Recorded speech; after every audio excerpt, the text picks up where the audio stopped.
Good morning, welcome to my another blog. আশা করছি সবাই ভালো আছো, আমরাও অনেক ভালো আছি। আজ কত সকাল সকাল আমার মেয়ে ঘুম থেকে উঠে পড়েছে দেখো। অবশ্য আমরা সবাই ঘুম থেকে উঠেছি আজ সকাল সকাল।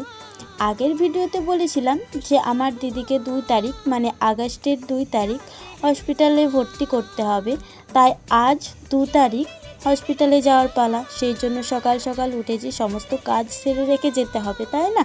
তো চলো একটু বাইরে থেকে ঘুরে আসি। আজ জানো তো রাত্রি থেকে খুবই বৃষ্টি হচ্ছে। তো দেখো বাইরের ওয়েদারটা।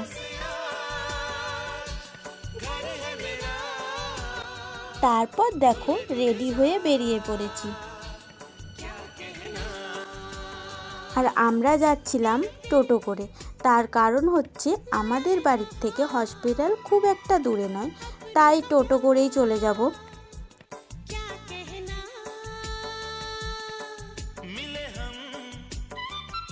আর আমার মেয়ের তো ভারী মজা, তাই না? সকালবেলায় ঘুম থেকে উঠেই ঘুরতে বেরিয়ে পড়েছে, ওর মনেতে প্রচুর আনন্দ। আর দেখো আমাদের এখানে এত বৃষ্টি হয়েছে যে রাস্তায় জল জমে গেছে। এখান থেকে তো পেরোনোই যাচ্ছে না, মানে এত জল জমে গেছে এখানে।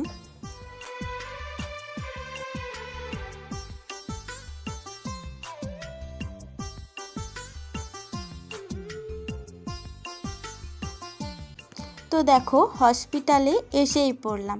আর আজ ছিল হসপিটালটার জন্মদিন। হ্যাঁ, এরকমটাই সবাই বলছিল যে হসপিটালটার নাকি আজ জন্মদিন, তাই চারিদিক সুন্দর করে সাজানো হয়েছে।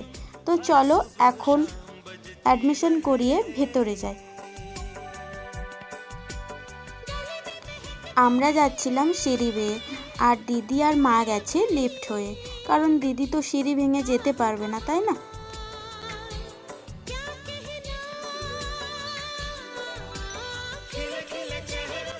তারপরে বেডটা একটু দিদিরা ঠিক করে দিচ্ছিল, এই বেডেই দিদি থাকবে তার জন্য। তো দেখো এখনই সেলাইন দিয়ে চলে গেছে। আর ওটিতে নিয়ে যাওয়ার সময় ছিল 12:30টায়, একটু দেরি হয়েছিল। তার আগেই দেখো রেডি হয়ে নিতে বলেছে, এখানে মা চুল বেনিয়ে দিচ্ছিল। আর তারপরে আমার মেয়ে দুষ্টুমি শুরু হয়ে গেছিলো, তার জন্য ওকে নিয়ে একটু ঘোরাঘুরি করছিলাম। দেন তারপরে দেখো ওর মিমির কষ্ট হচ্ছে বলে ও এখানে একটু আদর করে দিচ্ছে।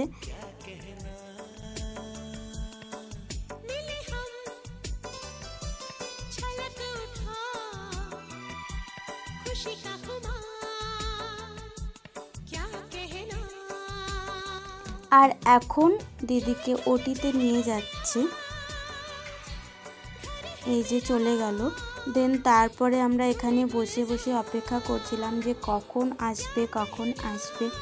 অপেক্ষার তো আর শেষ হচ্ছিলই না, তাই চারিদিকটা একটু তোমাদেরও দেখিয়ে দিলাম। দেখো এখানে কত সুন্দর বেলুন দিয়ে সাজিয়েছে।